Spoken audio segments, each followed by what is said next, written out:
ಮತಹಬ್ಬದ ಕೊನೆಯ ಕ್ಲೈಮ್ಯಾಕ್ಸ್ ಅಂತ ಹೇಳಿದ್ರೆ ಅದು ಫಲಿತಾಂಶಕ್ಕೂ ಮುಂಚೆ ಬರುವಂತಹ ಎಕ್ಸಿಟ್ ಪೋಲ್ ಅಷ್ಟೇ ಕುತೂಹಲಕ್ಕೆ ಕಾರಣ ಆಗಿದೆ. ಎಕ್ಸಿಟ್ ಪೋಲ್ನ ರಿಸಲ್ಟ್ ಬಹುತೇಕ ಪ್ರಕಟ ಆಗಿದೆ. ಅದರಲ್ಲಿ ಯಾರಿಗೆ ಬರ ಆಗಿದೆ, ಯಾರಿಗೆ ಶುಭ ಸೂಚನೆ ಸಿಕ್ಕಿದೆ, ಡೀಟೇಲ್ಸ್ ನೋಡ್ತಾ ಇದ್ದಾರೆ. ಎಕ್ಸಿಟ್ ಪೋಲ್ನಲ್ಲಿ ಬಿಜೆಪಿಗೆ ಮತ್ತೊಮ್ಮೆ ಅಧಿಕಾರ ಹಿಡಿಯುವಲ್ಲಿ ಯಾವುದೇ ಸಮಸ್ಯೆ ಆಗಲ್ಲ ಅನ್ನೋದು ಗೊತ್ತಾಗ್ತಾ ಇದೆ.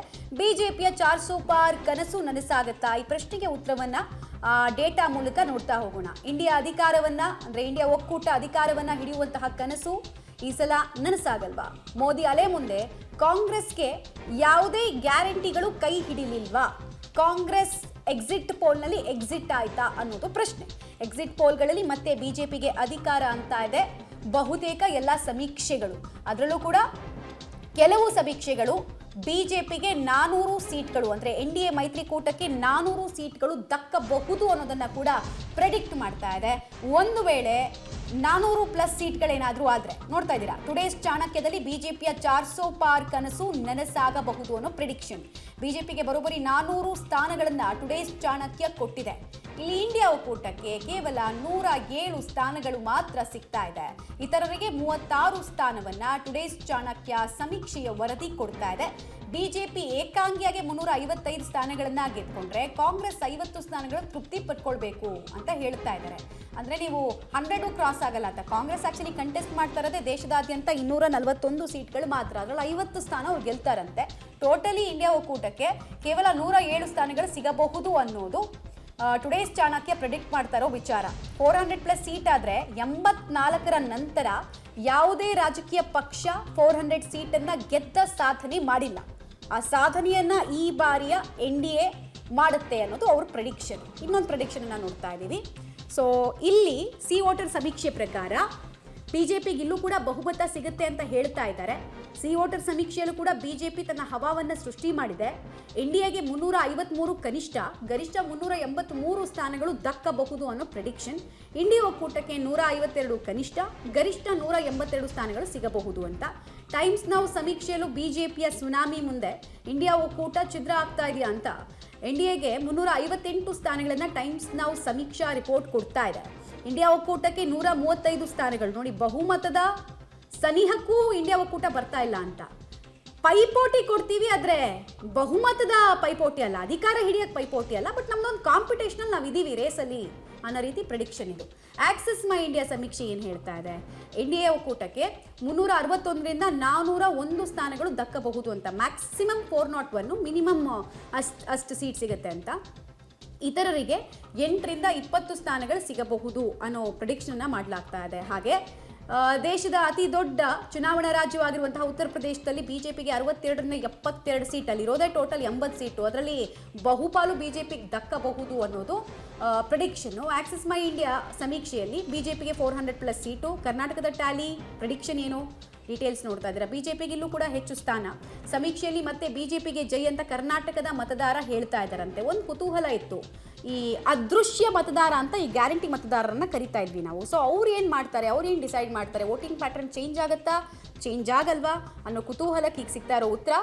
ವೋಟಿಂಗ್ ಪ್ಯಾಟರ್ನ್ ಲೋಕಸಭೆ ಚುನಾವಣೆಯ ದೃಷ್ಟಿಯಲ್ಲಿ ಕರ್ನಾಟಕದ ಮತದಾರ ಬದಲಾಯಿಸಿಲ್ಲ. ಕಳೆದ 20 ವರ್ಷದಿಂದ ಏನು ಡಿಸೈಡ್ ಮಾಡ್ಕೊಂಡು ಬಂದ್ರೋ ಅದನ್ನು ಮಾಡ್ಕೊಂಡು ಬಂದಿದ್ದಾರೆ. ಸೊ ಟುಡೇಸ್ ಚಾಣಕ್ಯ ಏನು ಹೇಳ್ತಾ ಇದೆ, ಅಗೇನ್ ನೋಡ್ತಾ ಇದ್ದೀವಿ. ಎನ್ಡಿಎ 400 ಸೀಟ್ಗಳನ್ನ ಗೆಲ್ಲೋ ಸಾಧ್ಯತೆ ಇದೆ ಅಂತ ಹೇಳ್ತಾ ಇದ್ದಾರೆ. ಇಂಡಿಯಾ ಒಕ್ಕೂಟ 107, ಇತರರು 36 ಸ್ಥಾನಗಳನ್ನ ಗೆಲ್ಲಬಹುದು ಅಂತ. ಒಂದು ವೇಳೆ ಇದೇನಾದರೂ ರಿಸಲ್ಟ್ ಆದರೆ 84ರ ನಂತರ ರಾಜಕೀಯ ಪಕ್ಷವೊಂದು ಮಾಡ್ತಾ ಇರುವ ಅತಿ ದೊಡ್ಡ ಸಾಧನೆ. ಈ ಕಡೆ ಸಿ ವೋಟರ್ ಹೇಳ್ತಾ ಇದೆ ಎನ್ಡಿಎ ಒಕ್ಕೂಟ 353ರಿಂದ 383 ಸ್ಥಾನಗಳನ್ನ ಗೆಲ್ಲಬಹುದು ಅಂತ. ಇಂಡಿಯಾ ಒಕ್ಕೂಟ 152ರಿಂದ 182 ಸ್ಥಾನಗಳನ್ನ ಗೆಲ್ಲೋ ನಿರೀಕ್ಷೆ ಇದೆ. ಇತರರು 4ರಿಂದ 12 ಸ್ಥಾನಗಳನ್ನ ಗೆಲ್ಲುವಂತಹ ಸಾಧ್ಯತೆ ಬಗ್ಗೆ ಸಿ ವೋಟರ್ ಸಮೀಕ್ಷೆ ಪ್ರೆಡಿಕ್ಷನ್ ಅನ್ನ ಮಾಡ್ತಾ ಇದೆ. ಟೈಮ್ಸ್ ನೌ ಏನು ಹೇಳ್ತಾ ಇದೆ? ಬಹುನಿರೀಕ್ಷಿತ ಟೈಮ್ಸ್ ನೌನ ಸಮೀಕ್ಷೆ ಎನ್ಡಿಎ 358 ಸ್ಥಾನಗಳಿಗೆ ಬರಬಹುದು ಅಂತ, ಅಂದ್ರೆ ಪ್ರಚಂಡ ಬಹುಮತ ಸಿಗುತ್ತೆ ಅಂತ. ಇಂಡಿಯಾ ಒಕ್ಕೂಟ 152ರಲ್ಲಿ ಗೆಲ್ಲೋ ಚಾನ್ಸಸ್ ಇದೆ, ಅಂದರೆ ಪೂರಕ ವಾತಾವರಣ ಅವರಿಗೆ 152 ಲೋಕಸಭಾ ಕ್ಷೇತ್ರಗಳಲ್ಲಿ ಇದೆ ಅಂತ. ಇತರರು 33 ಕ್ಷೇತ್ರಗಳಲ್ಲಿ ಗೆಲ್ಲಬಹುದು ಅಂತ. ಆಕ್ಸಿಸ್ ಮೈ ಇಂಡಿಯಾ ಏನು ಹೇಳ್ತಾ ಇದೆ ಅಂದರೆ 361ರಿಂದ 401 ಸೀಟ್ಗಳನ್ನು ಗೆಲ್ಲಬಹುದು ಅಂತ. ಕನಿಷ್ಠ 361, ಅಲ್ಲೂ ಅವರಿಗೆ ಬೇಕಾಗಿರೋ ನಂಬರ್ಸ್ಗಿಂತ ಆಲ್ಮೋಸ್ಟ್ 50 to 60 ಸೀಟ್ಸ್ ಜಾಸ್ತಿನೇ ಕೊಡೋಕೆ ಬಯಸಿದ್ದಾನೆ ಮತದಾರ ಅಂತ ಹೇಳ್ತಾ ಇದ್ದಾರೆ. ಮ್ಯಾಕ್ಸಿಮಮ್ 401. ಅಲ್ಲಿಗೆ ನಿಮಗೆ ಲಾಸ್ಟ್ ಟೈಮ್ 353 ಗೆದ್ದಿದ್ದು ಎನ್ ಡಿ ಎ. ಸೊ ಅಲ್ಲಿಗೆ ಮ್ಯಾಕ್ಸಿಮಮ್ ಏನಾದರೂ 401 ಆದರೆ +49 seats after ruling for 10 years. So ಪ್ರಪಂಚದ ಯಾವುದೇ ಆಡಳಿತ ಪಕ್ಷ ಅಂದರೆ ಡೆಮೋಕ್ರೆಸಿ ಇರುವಂತಹ ಪಕ್ಷ ಮಾಡದ ಸಾಧನೆಯನ್ನು ಬಿಜೆಪಿ ಮಾಡಬಹುದು ಅನ್ನೋದು ಅವ್ರದ್ದು ಪ್ರೆಡಿಕ್ಷನ್. ಈ ಕಡೆ NDTV ಪೋಲ್ ಆಫ್ ಪೋಲ್ ಏನು ಹೇಳ್ತಾ ಇದೆ ಅಂದರೆ NDA 357 ಸ್ಥಾನಗಳನ್ನು ಗೆಲ್ಲಬಹುದು ಅಂತ, ಇಂಡಿಯಾ ಒಕ್ಕೂಟ 148 ಸ್ಥಾನಗಳನ್ನು ಗೆಲ್ಲಬಹುದು ಅಂತ, ಇತರರು 38 ಸ್ಥಾನಗಳನ್ನು ಗೆಲ್ಲೋ ಸಾಧ್ಯತೆ ಇರೋದ್ರ ಬಗ್ಗೆ NDTV poll of poll prediction ಮಾಡ್ತಾ ಇದೆ. ಸೊ ಇದು ಮೋದಿ ಬಗೆಗಿನ ಪ್ರೀತಿಯ ಅಥವಾ ಬಿಜೆಪಿ ಬಗೆಗಿನ ಪ್ರೀತಿಯ ಗೊತ್ತಿಲ್ಲ, ಅಥವಾ ಇಂಡಿಯಾ ಒಕ್ಕೂಟದ ತಿರಸ್ಕಾರವೋ ಗೊತ್ತಿಲ್ಲ. ಜನ್ ಕಿ ಬಾತ್ ವಿಚಾರ ನೋಡೋದಾದ್ರೆ ಇಂಡಿಯಾ ಒಕ್ಕೂಟ 377 ಸೀಟ್ಗಳನ್ನು ಗೆಲ್ಲಬಹುದು ಅನ್ನೋ ಪ್ರೆಡಿಕ್ಷನ್. ಇಂಡಿಯಾ 151 ಸೀಟ್ಗಳನ್ನು ಗೆಲ್ಲೋ ಸಾಧ್ಯತೆ ಇದೆ. ಇತರರು 15 ಸ್ಥಾನಗಳನ್ನು ಗೆಲ್ಲೋ ಚಾನ್ಸಸ್ ಇದೆ ಅಂತ ಜನ್ ಕಿ ಬಾತ್ ಪ್ರೆಡಿಕ್ಟ್ ಮಾಡ್ತಾ ಇದೆ. ಇದು ಫಲಿತಾಂಶದ ರೂಪದಲ್ಲಿ ಬದಲಾದರೂ NDA ಗೇನೇ ಮಾಡ್ತಾ ಇದೆ ಅಗೇನ್. ಈ ಕಡೆ ಇಂಡಿಯಾ ನ್ಯೂಸ್ ಏನು ಹೇಳ್ತಾ ಇದೆ, ಅವರ ಏಜೆನ್ಸಿ ನಡೆಸಿರುವಂತಹ ಸಮೀಕ್ಷೆ ಏನು ಹೇಳ್ತಾ ಇದೆ ಅಂತ ನೋಡೋದಾದ್ರೆ NDA 371 ಸ್ಥಾನಗಳನ್ನು ಗೆಲ್ಲಬಹುದು ಅಂತ, ಇಂಡಿಯಾ ಒಕ್ಕೂಟ 125 ಸ್ಥಾನಗಳನ್ನು ಗೆಲ್ಲೋ ಸಾಧ್ಯತೆ ಇದೆ ಅನ್ನೋದ್ರ ಬಗ್ಗೆ ಪ್ರೆಡಿಕ್ಷನ್ ಕೇಳಿ ಬರ್ತಾ ಇದೆ. ಇತರರು 15 ಅಂತ ಹೇಳಲಾಗ್ತಾ ಇದೆ. ಇದು ಇಂಡಿಯಾ ನ್ಯೂಸ್ ಮಾಡಿರುವಂತಹ ಸಮೀಕ್ಷೆಯ ವರದಿ. ಲೋಕಸಭೆಗೆ ಸಂಬಂಧಪಟ್ಟಂತೆ ಎಕ್ಸಿಟ್ ಪೋಲ್ ವಿವಿಧ ಚುನಾವಣಾ ಏಜೆನ್ಸಿಗಳು ಮಾಡಿದಂತಹ ಸಮೀಕ್ಷಾ ರಿಪೋರ್ಟ್ ಅನ್ನು ನೋಡ್ತಾ ಇದ್ದಾರೆ. ಓವರ್ ಆಲ್ NDA ಮೈತ್ರಿಕೂಟ ಗೇನಿಂಗ್ ಅಲ್ಲಿದೆ. UPA ಲಾಸ್ಟ್ ಟೈಮ್ 90 ಸ್ಥಾನಗಳನ್ನು ಗೆದ್ದಿತ್ತು, 90 ಸ್ಥಾನಗಳನ್ನು ಗೆದ್ದಿತ್ತು. ಬಟ್ ಈ ಸಲ UPA ಹೆಸರು ಬದಲಾಗಿದೆ ಹಾಗೂ ಮಿತ್ರ ಪಕ್ಷಗಳು ಕೆಲವರು ಆ್ಯಡ್ ಆಗಿದ್ದಾರೆ. ಫಾರ್ ಎಕ್ಸಾಂಪಲ್ TMC, ಆಪ್ ಇವರೆಲ್ಲರೂ ಕೂಡ ಇಂಡಿಯಾ ಒಕ್ಕೂಟದಲ್ಲಿದ್ದಾರೆ. ಸೊ ನಂಬರ್ಸ್ ಜಾಸ್ತಿ ಆಗ್ತಾ ಇದೆ, ಆದರೆ ಫಲಿತಾಂಶದ ಸನಿಹಕ್ಕೂ ಬರ್ತಾ ಇಲ್ಲ, ಬಹುಮತದ ಫಲಿತಾಂಶದ ಸನಿಹಕ್ಕೂ ಬರ್ತಾ ಇಲ್ಲ ಅನ್ನೋದು ಓವರ್ ಆಲ್ ಪೋಲ್ ಆಫ್ ಪೋಲ್ನ ಸಮೀಕ್ಷೆಯನ್ನು ತೆಗೆದುಕೊಂಡು ಹೇಳೋದಾದರೆ ಈ ರೀತಿ ಅದನ್ನು ಸರಳ ಶಬ್ದದಲ್ಲಿ ಹೇಳ್ಬೋದು. ಪೈಪೋಟಿ ಕೊಡ್ತಾ ಇದ್ದಾರೆ, ಬಟ್ ಅಧಿಕಾರ ಹಿಡಿಯೋದು ಈ ಸಲ ಕೂಡ ಕನಸಿನ ಮಾತು ಅಕಾರ್ಡಿಂಗ್ ಟು ದಿಸ್ ಪ್ರಿಡಿಕ್ಷನ್, ಅಂದರೆ ಎಕ್ಸಿಟ್ ಪೋಲ್ನ ಪ್ರಿಡಿಕ್ಷನ್ ಪ್ರಕಾರ. ಸೊ ಗಮನಿಸ್ತಾ ಇದ್ವಿ 4-5 ಏಜೆನ್ಸಿಗಳು ಕೊಟ್ಟಿರುವಂತಹ ಸಮೀಕ್ಷೆಗಳ ಪ್ರಕಾರ ಕೂಡ NDAಗೆ ಗೇನ್ ಆಗ್ತಾ ಇದೆ. ಇಂಡಿಯಾ ಒಕ್ಕೂಟಕ್ಕೆ ಕಳೆದ ಸಲಕ್ಕಿಂತ ಬೆಟರ್ ಪರ್ಫಾರ್ಮೆನ್ಸ್ ಇದೆ, ಬಟ್ 200 ಸೀಟ್ಸ್ಗಳನ್ನು ಕ್ರಾಸ್ ಮಾಡೋದು ಡೌಟ್ ಅಂತ. ನಾನು ಆಗಲೇ ಹೇಳ್ತಿದ್ದೆ, ಕಾಂಗ್ರೆಸ್ನವ್ರು ಕಂಟೆಸ್ಟ್ ಮಾಡಿರೋದೇ 241 ಸೀಟು, ಮ್ಯಾಜಿಕ್ ನಂಬರ್ 272. ಸೊ ಅವರು ಕಂಟೆಸ್ಟ್ ಮಾಡಿರೋ ಸೀಟ್ಸಲ್ಲಿ 50 ಗೆಲ್ಬೋದು ಅಂತ ಹೇಳ್ತಾ ಇದ್ದಾರೆ. ಟುಡೇಸ್ ಚಾಣಕ್ಯ ನೋಡಿ, ಇವ್ರದ್ದು ಭಾಳ ಇಂಟ್ರೆಸ್ಟಿಂಗ್ ಅನಿಸುತ್ತೆ. NDA ಒಕ್ಕೂಟಕ್ಕೆ ಇವರು 400 ನಂಬರನ್ನು ಕೊಡ್ತಾ ಇದ್ದಾರೆ, ಮ್ಯಾಕ್ಸಿಮಮ್ ಅವರು 400. ಅವ್ರು ನೋಡಿ ಮ್ಯಾಕ್ಸಿಮಮ್ ಮಿನಿಮಮ್ ಅಂತ ಯಾವ ನಂಬರ್ ಕೊಟ್ಟಿಲ್ಲ, ಡೈರೆಕ್ಟ್ 400 ಅಂತ ಹೇಳ್ತಾ ಇದ್ದಾರೆ. ಹೀಗೇನಾದರೂ 400 ನಂಬರ್ಸನ್ನು ನಾವು ಜೂನ್ 4ನೇ ತಾರೀಕು ನೋಡಿಬಿಟ್ರೆ 84 ನಂತರ, ಐ ರಿಪೀಟ್ 84 ಇಂದಿರಾ ಗಾಂಧಿ ಅವರ ಹತ್ಯೆಯ ನಂತರ ಯಾವುದೇ ರಾಜಕೀಯ ಪಕ್ಷಗಳು ಕಾಂಗ್ರೆಸ್ ಬಿಟ್ಟರೆ 413 ಅವ್ರದ್ದು ಹೈಯೆಸ್ಟ್ ನಂಬರ್ ಅವ್ರು ತಗೊಂಡಿದ್ದು ಲೋಕಸಭೆ ಚುನಾವಣೆಯಲ್ಲಿ. ಸೊ ಅವ್ರು ಬಿಟ್ಟರೆ ಇನ್ಯಾರೂ ಗೆದ್ದಿರಲಿಲ್ಲ. ಸೊ ಈಗ BJP ಆ ಸಾಧನೆ ಮಾಡ್ದಂಗೆ ಆಗುತ್ತೆ.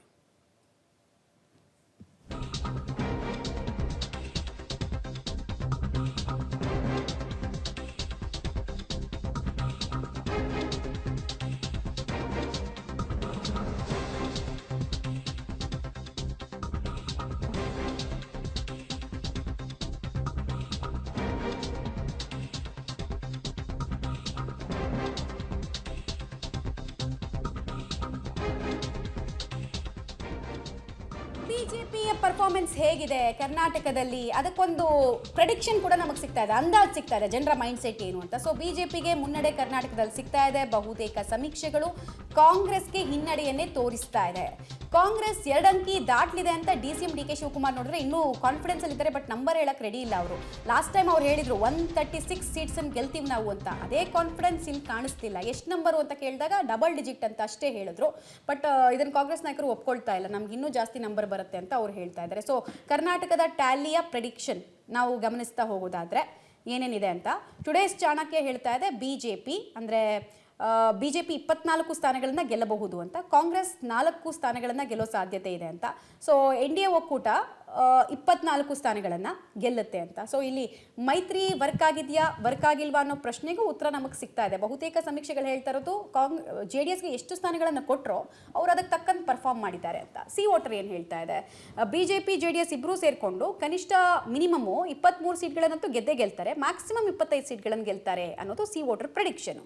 ಕಾಂಗ್ರೆಸ್ನವರು ಮಿನಿಮಮ್ 3 ಸ್ಥಾನಗಳನ್ನು ಗೆಲ್ಬೋದು, ಮ್ಯಾಕ್ಸಿಮಮ್ 5 ಸ್ಥಾನ ಅಷ್ಟೇ, ಅದು ಬಿಟ್ಟು ಜಾಸ್ತಿ ಹೋಗಲ್ಲ ಅನ್ನೋದು ಸಿ ವೋಟರ್ ಪ್ರೆಡಿಕ್ಷನ್. ಟೈಮ್ಸ್ ನಾವು ಹೇಳ್ತಾ ಇದೆ BJP JDS ಇಬ್ಬರೂ ಸೇರಿಕೊಂಡು ಮಿನಿಮಮ್ 23 ಸೀಟ್ಗಳನ್ನು ಗೆಲ್ತಾರೆ. 26 ಸೀಟು ಮ್ಯಾಕ್ಸಿಮಮ್ ಗೆಲ್ತಾರೆ ಅಂತ ಹೇಳ್ತಾ ಇದ್ದಾರೆ. ಕಾಂಗ್ರೆಸ್ನವರು ಮಿನಿಮಮ್ 3 ಸ್ಥಾನ ಗೆಲ್ಬೋದು, ಮ್ಯಾಕ್ಸಿಮಮ್ ಗೆದ್ರೆ ಅಂದರೆ ಅದ್ಭುತ ಅಂತ ಹೇಳಿ ಮತದಾರರು ಎಲ್ಲರೂ ಸೇರಿಕೊಂಡು ಗೆಲ್ಲಿಸೋ ಪ್ರಯತ್ನ ಮಾಡಿದ್ರು 7 ಸೀಟಿಗೆ ಅವರು ತೃಪ್ತಿ ಪಟ್ಕೊಳ್ಬೇಕಾಗತ್ತೆ ಅನ್ನೋದು ಅವ್ರ ಮಾತು.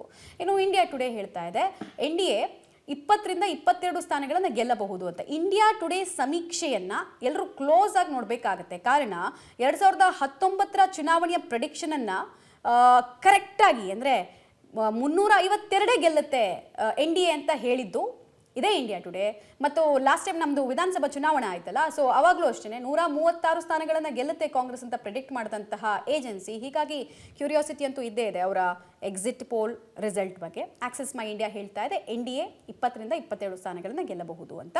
ಇಂಡಿಯಾ ಟಿವಿ ಹೇಳ್ತಾ ಇದೆ NDA ಮಿನಿಮಮ್ 18 ಮ್ಯಾಕ್ಸಿಮಮ್ 22 ಸ್ಥಾನಗಳನ್ನು ಗೆಲ್ಬಹುದು. ಕಾಂಗ್ರೆಸ್ 4ರಿಂದ 8 ಸ್ಥಾನಗಳನ್ನು ಗೆಲ್ಬಹುದು. JDS 1ರಿಂದ 3 ಸ್ಥಾನಗಳನ್ನು ಗೆಲ್ಬಹುದು. ಅಂದರೆ ಒಂದು ಅಂತೂ ಗ್ಯಾರಂಟಿ, 3ಕ್ಕೆ 3 ಗೆಲ್ಲೋ ಚಾನ್ಸಸ್ ಇದೆ ಅಂತ. JDSನವರು ಕಂಟೆಸ್ಟ್ ಮಾಡ್ತಿರೋದೇ 3 ಸ್ಥಾನಗಳಲ್ಲಿ. ಸೊ ಜನ್ ಕಿ ಬಾತ್ ಹೇಳ್ತಾ ಇದೆ BJP 21ರಿಂದ 23 ಸ್ಥಾನಗಳನ್ನು ಗೆಲ್ಲುತ್ತೆ ಅಂತ. 25+3 ಕಾಂಬಿನೇಷನಲ್ಲಿ BJPಗೆ 21ರಿಂದ 23 ವರ್ಕೌಟ್ ಆಗಿದೆ ಅಂತ ಅವ್ರು ಹೇಳ್ತಾ ಇದ್ದಾರೆ.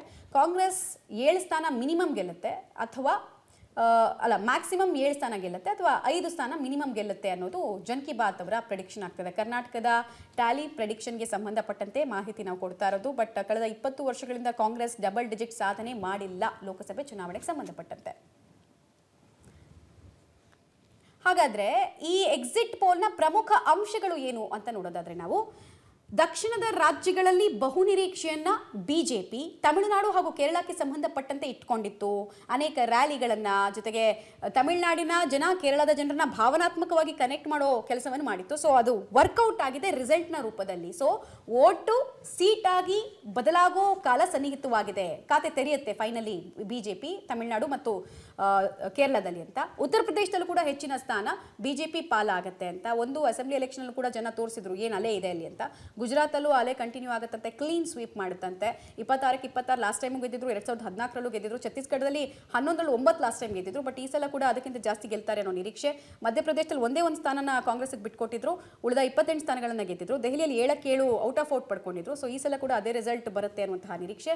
ಬಂಗಾಳ 42 ಸ್ಥಾನಗಳಿರುವಂತಹ ಬಂಗಾಳದಲ್ಲಿ TMCಗಿಂತ ಬಿಜೆಪಿಗೆ ಹೆಚ್ಚಿನ ಸ್ಥಾನ ಬರುತ್ತೆ ಅನ್ನುವಂತಹ ವಿಚಾರ ಸಮೀಕ್ಷೆಗಳು ಕೋಟ್ ಮಾಡ್ತಾ ಇದೆ. ಲಾಸ್ಟ್ ಟೈಮ್ 18 ಸ್ಥಾನ ಗೆದ್ದಿತ್ತು ಬಿಜೆಪಿ, ತುಂಬ ದೊಡ್ಡದಾಗಿ ಅಲ್ಲಿ ಸೆಲೆಬ್ರೇಟ್ ಮಾಡಿದ್ರು.